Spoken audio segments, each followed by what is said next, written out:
عرب کی جہالت، نبی پاک صلی اللہ علیہ وسلم کی سیرت اور ایک جادوگرنی کا واقعہ۔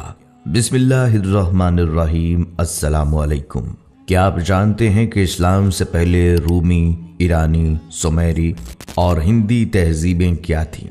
کیا آپ نبی پاک صلی اللہ علیہ وسلم اور جادوگرنی کے واقعے کے بارے میں جانتے ہیں؟ کیا آپ جانتے ہیں کہ آپ صلی اللہ علیہ وسلم کی وفات کو شہادت کیوں کہا گیا؟ یہ سب کچھ آپ کو آج کی ویڈیو میں بتایا جائے گا۔ امید ہے یہ ویڈیو آپ کو پسند آئے گی، لہٰذا آپ سے گزارش ہے اس پاک اور خوبصورت ویڈیو کو آخر تک ضرور دیکھیے گا۔ ناظرین، یہ عرب کی سرزمین کی کہانی ہے جس کی نہ کوئی تہذیب تھی نہ تمدن تھا، بلکہ یہ خطہ پوری دنیا سے الگ تھلگ ہو چکا تھا۔ دعوت الہی انبیاء علیہ السلام کا اولین فریضہ ہے اور اللہ تعالیٰ انبیاء علیہ السلام کو دنیا میں توحید خالص کے قیام کے لیے مابعوث کرتا ہے۔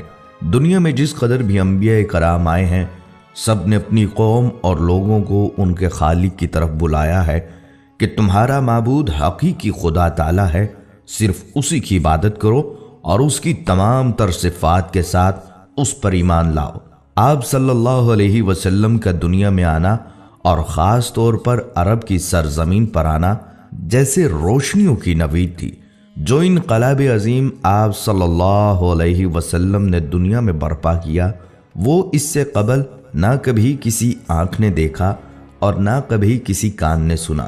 کہانی شروع ہوتی ہے جب سرزمین عرب میں ہر طرف ظلم و ستم، جبر و تشدد اور وحشت و بربریت نے ڈیرے ڈال رکھے تھے۔ کفر اور ظلم و جہالت کی تاریکی نے عالم انسانیت کو چاروں طرف سے گھیر رکھا تھا۔ عرب کی حالت دنیا کے دوسرے خطوں سے زیادہ دگرگوں تھی۔ جہالت اور نفس پرستی کی وجہ سے ان کی اخلاقی حالت انتہائی خراب تھی۔ شراب نوشی، عورتوں کا عریاں رقص، لڑکیوں کو زندہ دفن کر دینا، لاتعداد بیویاں رکھنا اور والد کے مرنے کے بعد دیگر چیزوں کے ساتھ ساتھ اپنی ماؤں کو بھی آپس میں بانٹ لینا اور بیویاں بنا کر رکھنا یا فروخت کر دینا عام تھا۔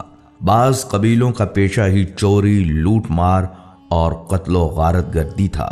جو عورت بیوہ ہو جاتی اسے 1 سال کی عدت گزارنا پڑتی اور اسے نہایت منحوس سمجھا جاتا۔ 1 سال تک اسے غسل اور منہ ہاتھ دھونے کے لیے پانی تک نہ دیا جاتا، نہ پہننے کے لیے لباس فراہم کیا جاتا۔ جیسے کہ حدیث پاک میں ہے، جب کسی عورت کا خاوند مر جاتا تو اس کو ایک کوٹھڑی میں داخل کر دیا جاتا۔ وہ خراب کپڑے پہن لیتی اور خوشبو کو ہاتھ نہ لگاتی، یہاں تک کہ 1 سال گزر جاتا۔ لوگ بچیوں کو زندہ درگور کر دیتے تھے۔ ان تمام برائیوں کے باوجود اہل عرب میں کچھ ایسی خصوصیات بھی تھیں جو آج کے مہذب اور ترقی یافتہ دور میں بھی ہمیں نظر نہیں آتی۔ مثلاً ایفائے عہد، حجاز کا عرب نہ کسی کا محکوم تھا اور نہ ہوس ملک گیری رکھتا تھا۔ شروع سے لے کر اس وقت تک کسی غیر نے ان پر حکومت نہیں کی۔ اہل عرب کی مہمان نوازی اپنے اور بیگانوں کے لیے عام تھی، لیکن ان سب خوبیوں کو ان کی بدکرداری، ظلم و عیاشی نے اپنے ناپاک دامن میں چھپا رکھا تھا، کیونکہ بے شمار برائیوں میں چند خوبیاں دب کر رہ جاتی ہیں۔ مزید یہ کہ ان کے نزدیک اچھائی اور برائی میں کوئی فرق نہ تھا، وہ ہر کام عادتاً کرتے تھے۔ یہی کیفیت ان کی مذہبی دنیا میں بھی تھی۔ مذہبی ذوق کی تسکین کے لیے انہوں نے بت تراش رکھے تھے، مگر پرستش کے باوجود وہ اپنے معبودوں کے تابع نہیں تھے۔ جو من میں آتا کر ڈالتے۔ نسلی تفاخر اپنی آخری حدوں کو چھو رہا تھا۔ وہ ہر غیر عرب کو گونگا کہا کرتے تھے۔ الغرض انسانیت، آمریت اور شہنشاہیت کے ظلم کا شکار تھی۔ شرف انسانی کی ہر قدر پامال ہو چکی تھی۔